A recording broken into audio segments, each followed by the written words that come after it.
Hello বন্ধুরা, রান্না নিয়ে নতুন একটা জার্নি শুরু করছি আজ। খুব অসাধারণভাবেই ঘরে থাকা উপাদানগুলো দিয়ে রান্নাটা করছি। আশা করি তোমাদের ভালো লাগবে। পেঁয়াজ কেটে নিয়েছি ঝটপট, কারণ এরপর আসল কাজ। মশলাটা কিন্তু খুবই জরুরি। আদা রসুন আমি শিলপাটায় পিষে নিয়েছি, কারণ এর একটা আলাদা ঘ্রাণ আসে বন্ধুরা। তোমরা কিন্তু সেটা জানোই।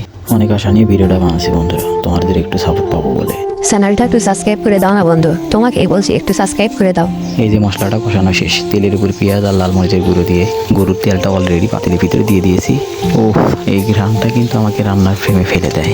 মশলাটা যত ভালো কষাবো রান্নার স্বাদ তত বাড়বে। মাংস কষানো শেষ হলে চাল ডাল সব একসাথে দিয়ে সুন্দরভাবে মিশিয়ে নেওয়া হয়ে গেল। এখানেই কিন্তু শেষ না, আজকের রান্নার স্পেশাল টাটকা খিচুড়ি।